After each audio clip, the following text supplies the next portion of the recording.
Hello बच्चों, नमस्कार। क्या हाल चाल, कैसे हैं आप लोग? कुछ थोड़े थोड़े कंफ्यूज, थोड़े थोड़े परेशान, थोड़े थोड़े हताश और नई शुरुआत के लिए तैयार। क्या ऐसे ही कुछ सिचुएशन चल रही है? थोड़ा सा डर है, थोड़ी सी परेशानी है, थोड़ी सी हताशा है, कोई बात नहीं, लेकिन कुछ कन्फ्यूज़न भी मन में है। कुछ बच्चों के जो मैसेज प्राप्त हुए उसमें मुझे पता चला कि कुछ बच्चे, पहला तो कन्फ्यूज़न इस चीज़ को लेके है कि सर मुझे ड्रॉप लेना है या नहीं लें, या ड्रॉप को करना चाहिए कि नहीं करना चाहिए। ड्रॉप का कोई क्राइटेरिया नहीं है। 99.8% वाला भी ड्रॉप लेता है, 8 परसेंटाइल वाला भी ड्रॉप ले लेता है, क्योंकि उसको लगता है कि वो 99.99 ला सकता है, और 90 परसेंटाइल वाला ड्रॉप लेता है, और कई ऐसे भी होते हैं जिनके 80 परसेंटाइल होते हैं वो ड्रॉप नहीं लेते हैं। राइट, सबका अपना क्राइटेरिया है, सबके अपनी तरीके से चीज़ें। राइट, पहले समझना किसको ड्रॉप लेना है। सिर्फ 2 क्वेश्चन पूछने खुद से। पहला क्वेश्चन खुद से क्या पूछोगे? क्या आप अपनी परफॉर्मेंस से सेटिस्फाइड हैं? क्या आप इससे अच्छा परफॉर्म कर सकते थे? अगर आपको लगता है कि आप सेटिस्फाइड नहीं हैं, आप अच्छा परफॉर्म कर सकते थे, तो हाँ, ड्रॉप लेना चाहिए।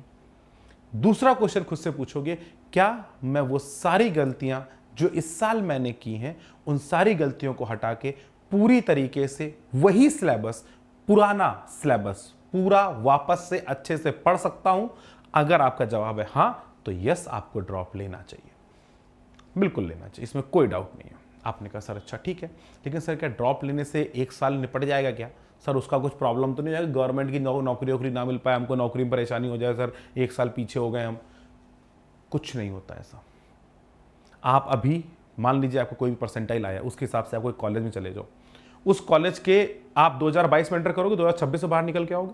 2026 में अगर आपका प्लेसमेंट, उस कॉलेज का प्लेसमेंट देख लो कितना हो रहा है, आपको दिखाई पड़ जाएगा 6 लाख, 5 लाख, 4 लाख, जो भी एक प्लेसमेंट हो रहा है। मान लीजिए कि आपको 2026 में आपका प्लेसमेंट 8 लाख रुपए का हो गया, ठीक बात, मान लिया मैंने, हो गया। बहुत बहुत सारे आप ऐसी सिचुएशन में भी होंगे जहाँ पे आप कॉलेज जाने की कंडीशन में नहीं, तो प्लेसमेंट की बात तो बहुत लोगों को नहीं भी मिलता है। तो मैं अभी पॉजिटिव मान के चल रहा हूँ कि हो गया।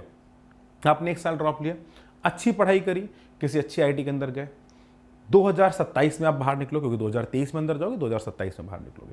2027 में जब आप बाहर निकलते हो, तब आपका प्लेसमेंट मान लीजिए 25 लाख, 30 लाख, 35 लाख का होता है।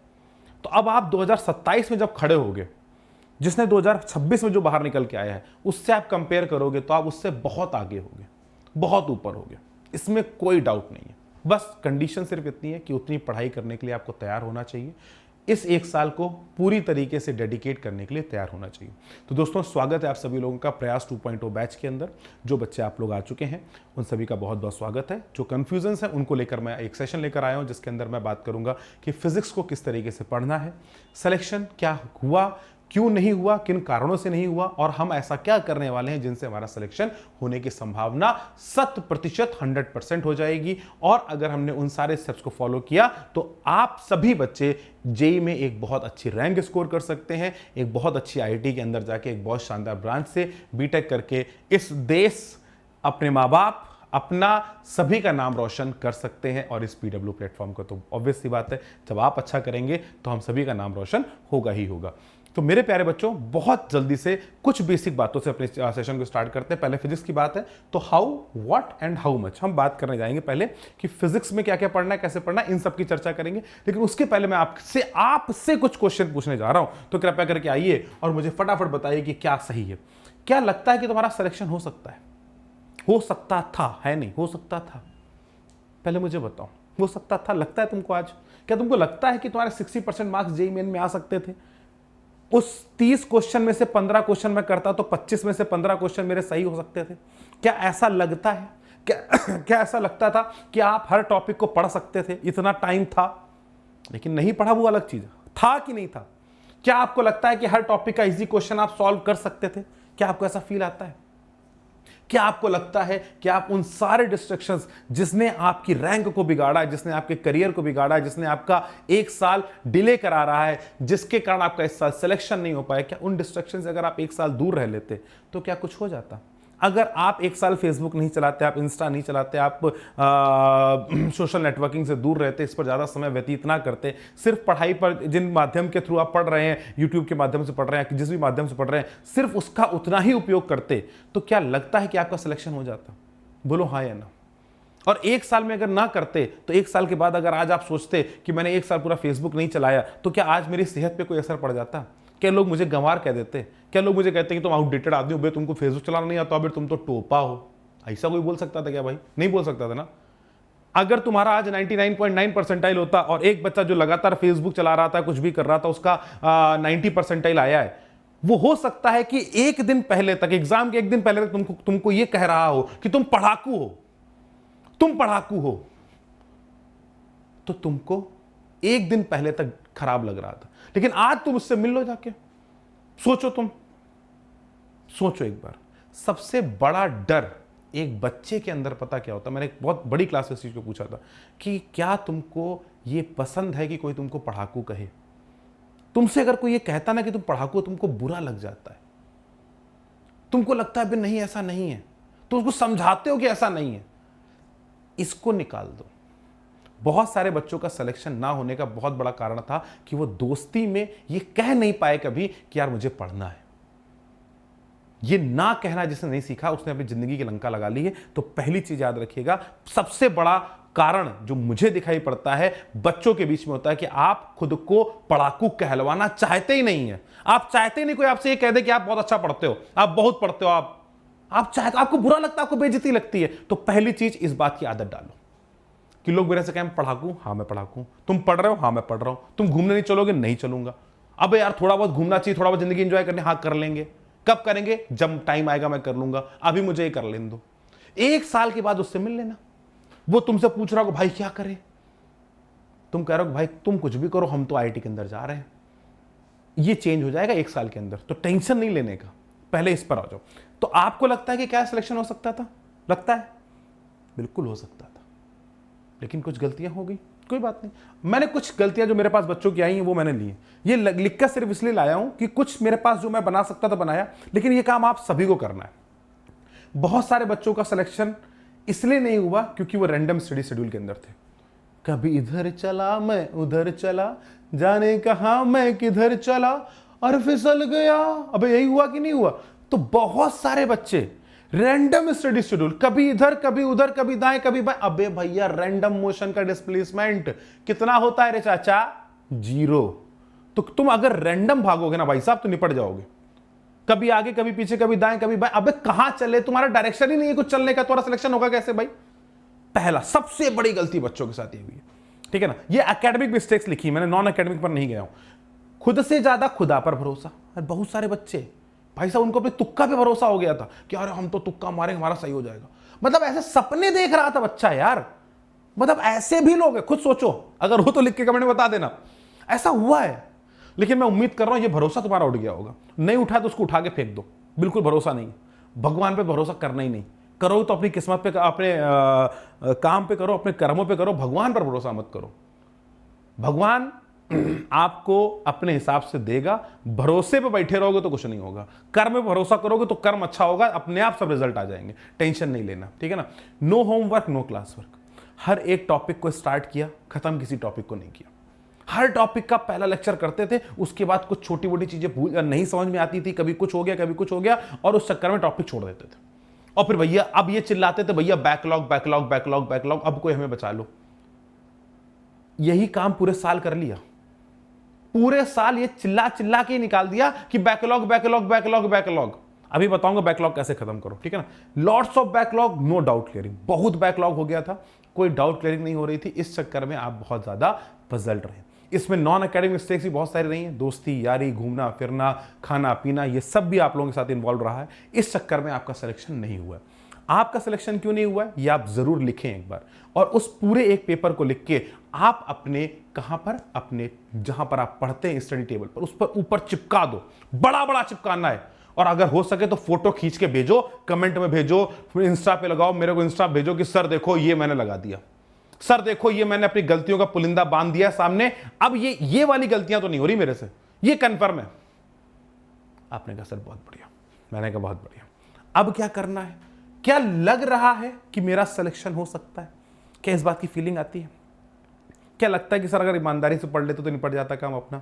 अपन भी आज आराम से आईआईटी के अंदर जाने की तैयारी कर रहे होते।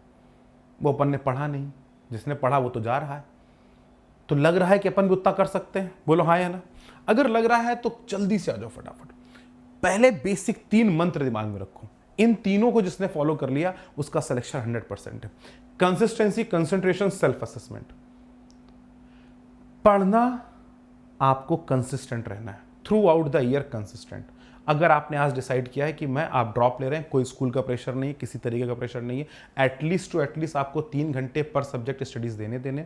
आप आज नहीं दे पा रहे, हो सकता है कि आप अभी 6 घंटे पढ़ पा रहे हो, क्लास के बाद आप 6 घंटे ही पढ़ पाए, 4 घंटे पढ़ पाए, हो सकता है भी ऐसा हो, सिटिंग हैबिट्स बहुत ज़्यादा ना हो। सिटिंग हैबिट्स का मतलब ये नहीं कि आप कंसिस्टेंट बैठे, बीच में ब्रेक्स लेने, मैं भी चर्चा करूंगा उस पर, लेकिन पहली चीज़ है कंसिस्टेंसी, बहुत इंपॉर्टेंट। जो भी आप कर रहे हैं वो कंसिस्टेंटली करिए, this is the most important thing.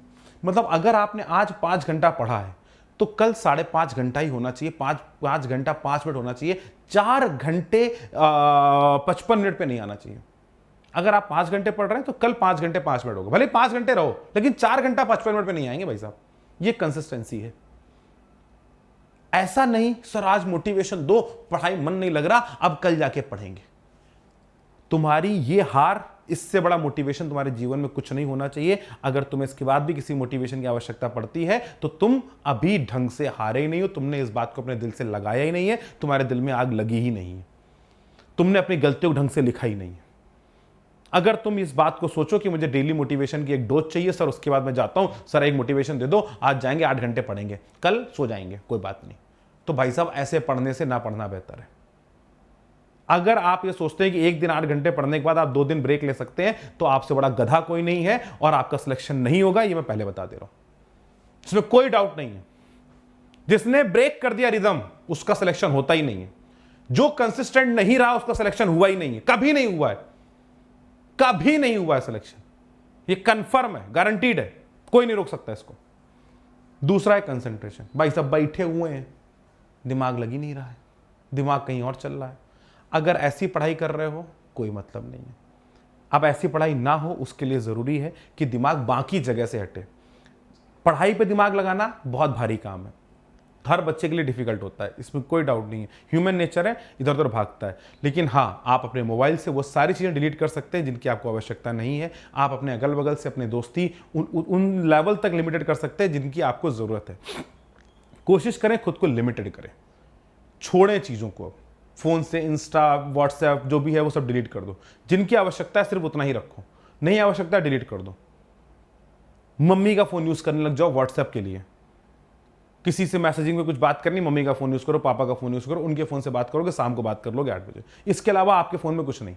Laptop पे यूट्यूब चल रहा है, दैट इज सफिशिएंट, या लैपटॉप पे आप फिजिक्स वाला जो अपना PW का ऐप है उसके थ्रू आप देख रहे हैं, that is more than sufficient.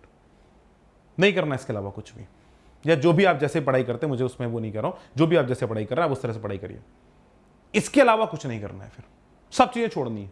जब दिमाग में कोई और काम करने के लिए उत्साह नहीं होगा तो बाय डिफॉल्ट कंसंट्रेशन आएगा, आज नहीं तो कल, कल नहीं तो परसों आ जाएगा, इसमें कोई डाउट नहीं है।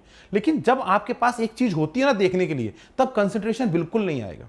आपके पास मोबाइल है देखने के लिए, अब आपको लग रहा है मोबाइल मिल जाए तो कुछ हो जाए। अब आज पहले दिन आप जब बैठोगे तो आपको ऐसा लगे कि हाँ यार सर मन ही नहीं लग रहा सर पढ़ने का, क्या करें क्या करें। कोई बात नहीं, एक दिन आपको कम मन लगेगा, अगले दिन से आपको जो पढ़ रहे हो उसमें इंटरेस्ट आना स्टार्ट होगा, क्योंकि अब आपके पास कुछ है ही नहीं करने के लिए।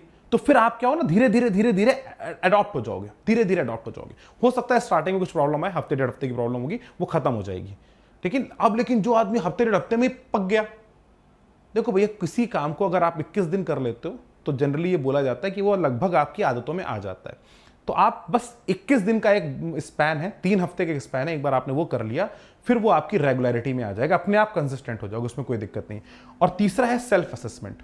बहुत सारे बच्चों को अपनी गलतियां देखने में, एनालाइज करने में डर लगता है।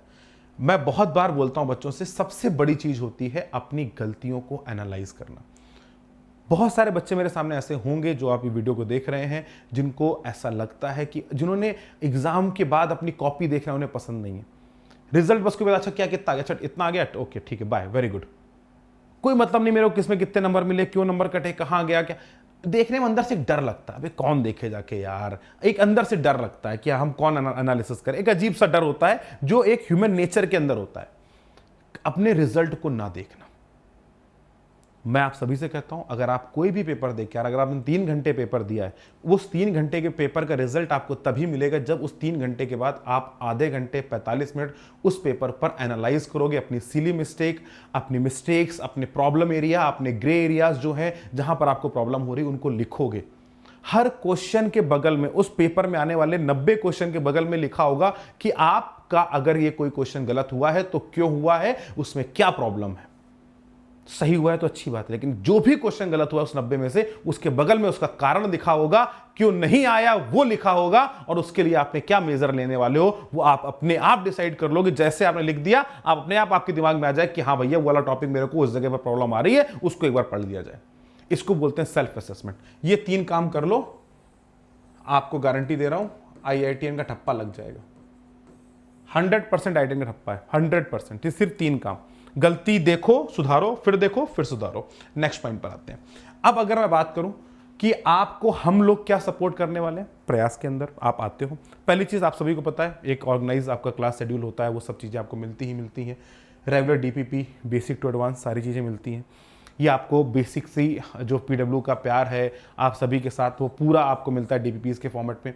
लेक्चर्स जो हैं, जो मैं फिजिक्स की बात करूं, अब मैं फिजिक्स की थोड़ी सी बात कर लेता हूं, क्योंकि यहां पर मैं आपको फिजिक्स में क्या क्या देने वाला हूं उसके बारे में थोड़ी चर्चा कर लेते हैं। फिजिक्स को, अगर आप सच में फिजिक्स को बहुत अच्छे से पढ़ना चाह रहे हो तो physics is purely the game of consistency, क्योंकि फिजिक्स का लगभग हर टॉपिक एक दूसरे से कनेक्टेड होता है। पुराने टॉपिक का उपयोग आगे किसी ना किसी टॉपिक में हो ही जाता है, तो प्री रिक्विजिट बहुत ज्यादा होते हैं, टॉपिक एक दूसरे से स्वतंत्र नहीं है। इसलिए सबसे ज्यादा priority out of all 3 subject, physics chemistry math में, आपको इस पर देनी चाहिए। मैं ये नहीं कह रहा हूं कि किसी को, मैंने लिखा भी अभी आगे मैं बताऊं, लेकिन सबसे ज्यादा प्रायोरिटी फिजिक्स को इसलिए देनी चाहिए क्योंकि अगर आपका फिजिक्स का एक टॉपिक भी नीचे जाता है तो आपके आगे के सारे टॉपिक के लंका लगना तय है। इसलिए थोड़ा सा प्रायोरिटी में फिजिक्स को ऊपर रखिएगा, क्योंकि वो कनेक्टेड है। होमवर्क में ऊपर रखिएगा थोड़ा सा, क्योंकि इसका होमवर्क निपटाना जरूरी है, इसको क्लियर रखना जरूरी है, राइट। इस पर बैकलॉग अगर बन गया तो आगे का भी समझ में नहीं आएगा, और पीछे का जो गया वो तो गए। तो फिजिक्स का बैकलॉग का मतलब होता है कि पीछे का भी जा रहा है और आगे का भी जा रहा है, राइट। तो वो प्रॉब्लम हो जाती, इसलिए पहले इस पर थोड़ा ज्यादा फोकस है, क्योंकि इसके सारे टॉपिक कनेक्टेड है।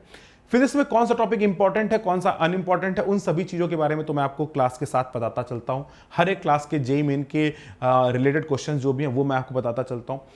25 क्वेश्चंस जो आपको करने होते हैं, जिसमें 30 में से 25 क्वेश्चंस होते हैं वो आपको फिजिक्स में सॉल्व करने होते हैं। मैक्सिमम क्वेश्चन फिजिक्स में जो आते हैं वो बहुत ज्यादा डायरेक्ट और फॉर्मूला बेस्ड होते हैं। लेवल अगर मैं एग्जामिनेशन की बात करूं तो सिर्फ और सिर्फ 30 में से 2 या 3 क्वेश्चन ऐसे होते हैं जो सच में थोड़े डिफिकल्ट होते हैं, जिसमें बच्चे का दिमाग एक अच्छा यूज होता है।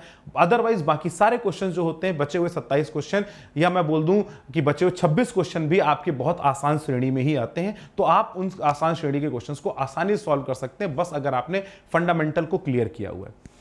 फिजिक्स में आपकी अप्रोच होनी चाहिए, पहले मैं कुछ बातें आपको बता रहा हूं कि फिजिक्स के अंदर आपको सबसे प्रायोरिटी पे अपनी एक अप्रोच इस बात को बहुत क्लियर रखनी चाहिए कि आपके शॉर्ट नोट्स साथ साथ रेडी होते चले, राइट। इस पर बहुत ध्यान रखना है। मैं क्लास में कैसे आपको शॉर्ट नोट बनाने हैं इसकी पूरी टिप्स एंड ट्रिक्स बताता चलता हूं, उसके लेके आपको परेशान होने की आवश्यकता नहीं है। यहां पर रेगुलर टेस्ट होते रहेंगे जिसके आप सेल्फ असेसमेंट करते रहेंगे। डाउट इंजन ही आपको डाउट इंजन के माध्यम से सारी चीजें रिजॉल्व होती रहेंगी, ठीक बात है। अच्छा भैया, अब नेक्स्ट पॉइंट, आपको कैसे पढ़ना है और क्या क्या चीजों को आपको करना है। पहला point, at least 3 hours of self study पर सब्जेक्ट। 3 घंटे की सेल्फ स्टडी आप जरूर रखिए, ये आपको मिनिमम ट्राई करने की कोशिश करना है। अचीव कर पाए मैं मानता हूं मुश्किल है, क्योंकि आपकी 2 घंटे की क्लास होगी, 2 घंटे आप सेल्फ स्टडी करेंगे तो 4 घंटे एक सब्जेक्ट पे गया, तो लगभग 12 घंटे का टोटल सिनेरियो बन जाएगा, ठीक है ना। तो 12 घंटे की आपने पढ़ाई करी है, ये अच्छी पढ़ाई है, इसमें कोई डाउट नहीं है। जब आप 3 घंटे की तरफ जाएंगे स्टार्टिंग में, धीरे धीरे आप 3 घंटे की तरफ पहुंच जाएंगे। स्टार्टिंग में 12 घंटे की टोटल डे की पढ़ाई, फिर धीरे धीरे ये पढ़ाई आप 15 घंटे की तरफ ले जाने की कोशिश करेंगे, राइट। तो आप 12 घंटे मिनिमम से स्टार्ट करो कि 2 घंटे की क्लास करेंगे, 2 घंटे उस पर पूरा फोकस करेंगे, उसका होमवर्क करेंगे, उसके क्लास वर्क को वापस से करेंगे। उन सब चीजों पर मैं 2 घंटा दूंगा।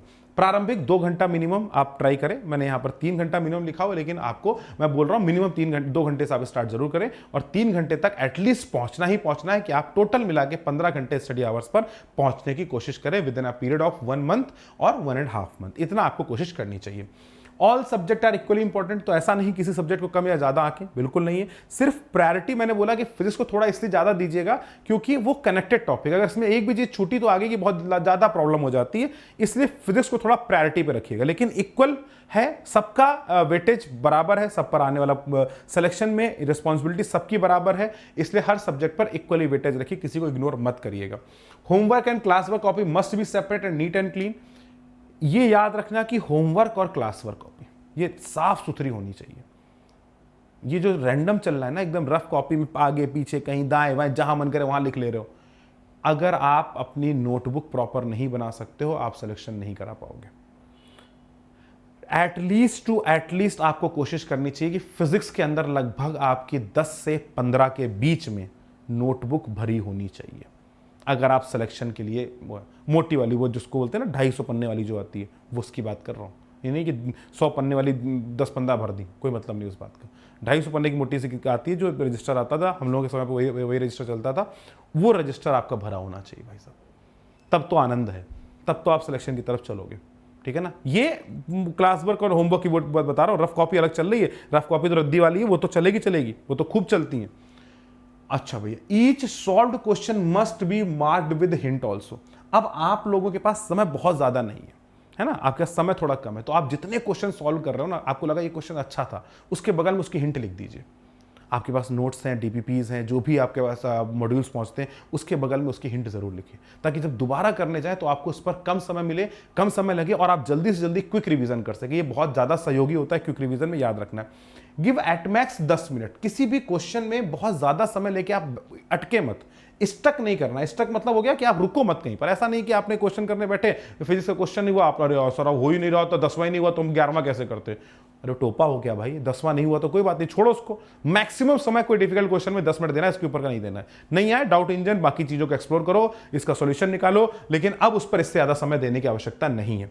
If backlog occurs, don't go with only watching lecture, practice is also important. अब यहां पर मैं एक चीज समझाता हूं कैसे आपको करना है।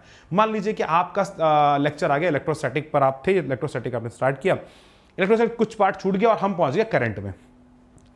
तो अब आपके पास एक करंट चल रहा है, एक इलेक्ट्रो का बैकलॉग है। क्या करें सर ऐसे कंडीशन में? करंट का भी होमवर्क मिल रहा है, आप बोल रहे इलेक्ट्रो की प्रैक्टिस भी कर लो, सर समय कैसे निकालें? अगर आपको होमवर्क में बोला गया कि 1 से लेकर 20 तक के क्वेश्चन करके लाने हैं इलेक्ट्रो में, करंट में बोला गया था 1 से लेकर 20 तक के करंट में होमवर्क दिया गया, मान लीजिए आपको क्या करना है, आपके पास समय है सिर्फ 20 क्वेश्चन को करने का, तो आप क्या करोगे बेटा? इलेक्ट्रो के 1, 3, 5, 7 अल्टरनेट क्वेश्चन। कभी भी ये नहीं करना है, अगर आप कोई भी क्वेश्चन नहीं कर पा रहे, समय कम है, 20 क्वेश्चन मिले थे, 10 का ही समय है, तो आप ये नहीं कि 1 से 10 वाले कर लिए, 10 से 20 वाले छोड़ दिए, बिल्कुल गलत। क्या करोगे? 1, 3, 5, 7, 9, 11, 13 ये क्वेश्चंस करोगे, ताकि लगभग हर वैरायटी कवर हो जाए। ये आपको कोशिश करनी है। तो कभी भी ये बात याद रखना, कुछ भी हो जाए, आप कभी भी सीक्वेंस में क्वेश्चन सॉल्व करके और आधा छोड़ना, ये गलत है। आपने सर एचसीवी सॉल्व करना स्टार्ट किया था, 1 से लेकर 30 तक के तो सॉल्व कर लिए, बाकी 30 से 60 वाले छोड़ दिए। अरे गधे हो गया, 30 क्वेश्चन सॉल्व करने थे ना, तो 1, 3, 5, 7, 60 तक के करो ना पूरे। एचसीवी सॉल्व करनी है तो 1 से लेकर 60 तक का करो, भले अल्टरनेट कर लो, तो 30 ही क्वेश्चन सॉल्व करने, और कम समय है तो हर 3 में से 1 करो, लेकिन अल्टरनेट करो। लेकिन 1 से लेके 10 तक के नहीं करने, 1 से लेके 20 नहीं करने, आप इनके अल्टरनेट करिए या 3 में से 1 करिए, जैसा भी आपका समय लग रहा है बैकलॉग के दौरान, आप उस समय के हिसाब से डिसाइड कर लीजिए कि अभी मैं 3 में से 1 क्वेश्चन कर लेता हूं, फिर वापस आके मैं बाकी बच्चे को क्वेश्चन कर लूंगा, या उसके बाद आके फिर मैं बाकी बच्चों को क्वेश्चन करूंगा। तो पहला, जब भी आप प्रैक्टिस कर रहे हैं, समय कम है, बैकलॉग में आपको लग रहा है कि नहीं हो पा रहा है, तो आप अल्टरनेट क्वेश्चन को प्रेफर करें। Doubt clearing must be very quick. ऐसा नहीं होना चाहिए कि किसी डाउट में आप अटके हुए। मैं बार बार बोलता हूं कि अगर एक पेन आपके हाथ में रखा हुआ है और ये पेन, अगर यही हल्का सा पेन मैं इसको 2 घंटे तक अपने हाथ में ऐसे रखा रहा हूं, मेरा हाथ जाम हो जाएगा, मेरा हाथ एकदम काम ही नहीं करेगा। ये एक छोटा सा पेन मेरे इस हाथ को जाम करने के लिए सफिशिएंट है। तो एक छोटा सा डाउट आपके दिमाग को जाम करने के लिए बहुत सफिशिएंट है। इसलिए याद रखिएगा, डाउट क्लियर नहीं हुआ है तो आपका दिमाग के अंदर ये डाउट का पुलिंदा बढ़ता जाएगा, बढ़ता जाएगा, बढ़ता जाएगा, और अल्टीमेटली आप ब्लैकआउट स्पेस में पहुंच जाओगे और आपको फिर ऐसा लगेगा कि ये टॉपिक मुझे बिल्कुल नहीं आता है। आप अंडर कॉन्फिडेंट हो जाओगे और वहीं से आपकी लंका लगना चालू हो जाएगा। अगर आप किसी भी टॉपिक में देखते हैं कि आपका थोड़ा बैकलॉग हुआ है, चीजें हुई हैं, तो सबसे पहला असेसमेंट PYQ के थ्रू किया करो।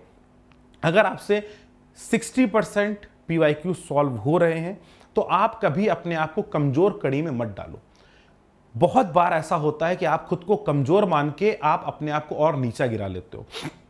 अगर आपने मान लीजिए 10 पीवाईक्यू 10 क्वेश्चन अटेम्प्ट किए और आपको 6 क्वेश्चन आपसे बन गए, 4 नहीं बने, तो आप मान के चलिए कि आप मॉडरेट जोन में हो, आपको वो टॉपिक ठीक ठाक आता है, छोटी मोटी कमियां हैं वो सही हो जाएंगी। मतलब वो आपके लिए बिल्कुल डार्क एरिया नहीं है।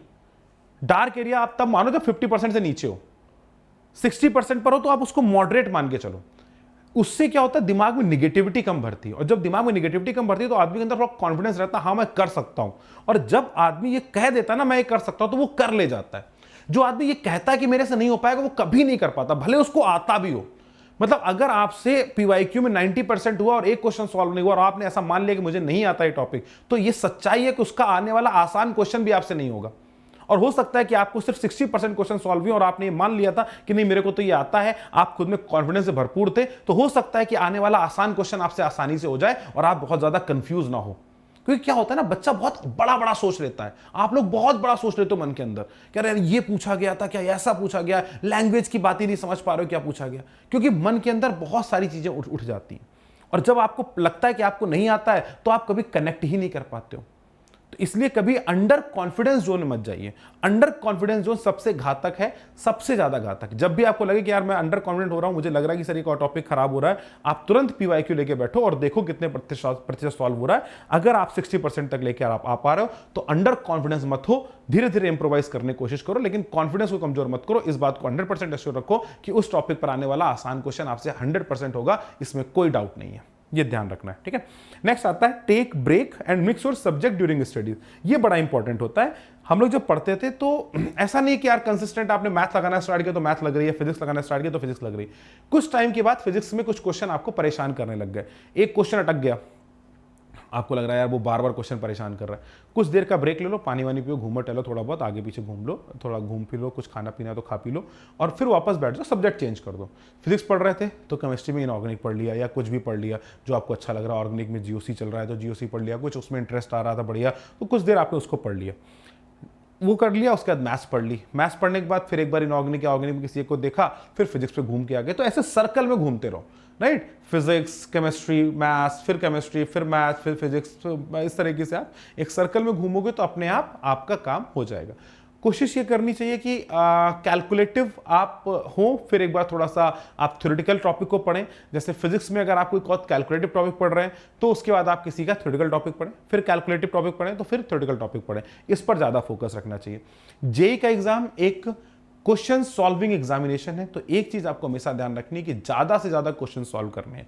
जितना ज्यादा आप क्वेश्चन सॉल्व करेंगे उतने सिलेक्शन के प्रतिशत चांसेस बढ़ेंगे, ये बात आपको दिमाग में रखनी है।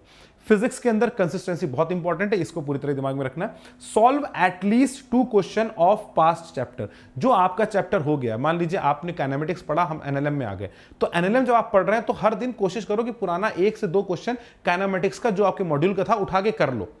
ऐसे ही देख लो, अच्छा उसके बगल में हिंट लिखी, हिंट पढ़ लो, कोई दिक्कत नहीं, हिंट पढ़ लो। नहीं समय है तो वो ऐसा क्वेश्चन पढ़ा जिसके बगल में हिंट लिखी थी, हिंट, अच्छा हाँ ये वाला क्वेश्चन ऐसे होता था, अच्छा ठीक ठीक ठीक ठीक, ओके ओके, याद आ गया। ऐसे 2 क्वेश्चन पढ़ लो बस, सेट, रिवीजन होता रहेगा। हमारे में हम लोग वैसे भी डेली क्विज करते रहते हैं। प्रयास के अंदर भी हमारी कोशिश रहेगी कि आपको डेली 1 से 2 क्वेश्चन पुराने टॉपिक के देते रहे, ताकि आपका पुराने टॉपिक लगातार रिवाइज होता रहे। तो क्विज का पैटर्न हम लक्ष्य 2.0 में भी लेकर चल रहे हैं, प्रयास में भी लेकर चलेंगे, और आपको पुराने टॉपिक को रिवाइज भी कराते चलते रहेंगे, ताकि आपके मन में कभी भी ऐसा ना हो कि हम वो पुराने टॉपिक से भूल गए, कि अब पता चला हम लोग एक तरफ 11th पढ़ते आ रहे थे, 12th में पहुंचे 11th भूल गए कि सर अब आप तो सर अब इलेक्ट्रोस्टैटिक पढ़ा रहे हो, अब कहाँ हमको वो एनएलएम और रोटेशन याद होगा। ऐसा नहीं होगा। इस पर भी हम लोगों की पूरी कोशिश यही रहती है कि टॉपिक को टेस्ट में भी बटोरते रहेंगे साथ साथ, और उनका लगातार क्लास में भी रिवीजन चलता रहेगा, ताकि लगातार 1-1, 2-2 क्वेश्चन हम पुराने टॉपिक्स को उठाते रहेंगे क्लास के अंदर, ताकि आपका वो रिवीजन, वो रिदम भी मेंटेन रहेगी। इस माध्यम से हम आपको पढ़ाने वाले हैं इन प्रयास 2.0। तो प्रयास 2.0 का करिकुलम बहुत अच्छे से प्लान किया है, बहुत प्रॉपर तरीके से प्लान किया है। हर एक चीज की प्रॉपर डॉक्यूमेंटेशन हो गई है, और आपको किस किस तरीके की डीपीपी जानी है, कैसे आपको पीवाईक्यूज कराए जाएंगे, उन सब चीजों का डॉक्यूमेंटेशन मैंने कर लिया है। और आपके PYQs, HCV, वो सारी चीज़ें आपको क्लास में होंगी, तो आप उसको लेके बिल्कुल भी पजल्ड ना हो। मैक्सिमम क्वेश्चन की प्रैक्टिस आपको कोशिश होगा कि क्लास के अंदर भी कराई जाए, और होमवर्क में तो आपको करनी ही करनी है। तो क्लास के अंदर भी बहुत सारे क्वेश्चन की प्रैक्टिस होगी, और होमवर्क में तो खैर आपको मिलेंगे ही बहुत सारे क्वेश्चंस, वो आपको प्रैक्टिस करना है। और practice makes a man perfect, ये बात आपको दिमाग में रखनी है। कंसिस्टेंसी, कंसंट्रेशन, सेल्फ असेसमेंट, ये की टू सक्सेस है। आप अगर इसको करते रहेंगे, पढ़ा, प्रैक्टिस किया, एग्जाम दिया, फिर पढ़ा, प्रैक्टिस किया, एग्जाम दिया, तो अगर मैं बात करूं the final cycle of selection, अगर मैं साइकिल ऑफ सिलेक्शन की बात करूं तो ये हमारी साइकिल है सिलेक्शन की। अगर मैं आपसे बात करूं मेरे प्यारे बच्चों कि साइकिल ऑफ सिलेक्शन क्या है, तो क्या है? पढ़ना, टेस्ट देना, असेसमेंट करना,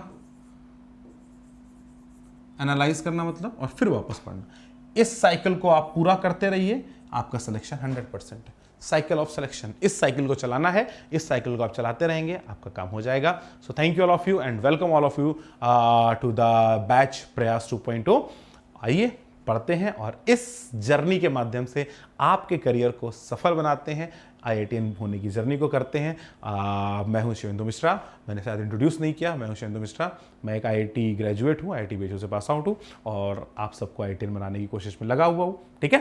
and I am the lover of physics, तो आ जाओ, फिजिक्स को थोड़ा प्यार बढ़ाते हैं, थोड़ी मोहब्बत बढ़ाते हैं, और आपके सिलेक्शन को थोड़ा करीब लाते हैं। Thank you, bye bye, take care, जय हिंद, जय भारत।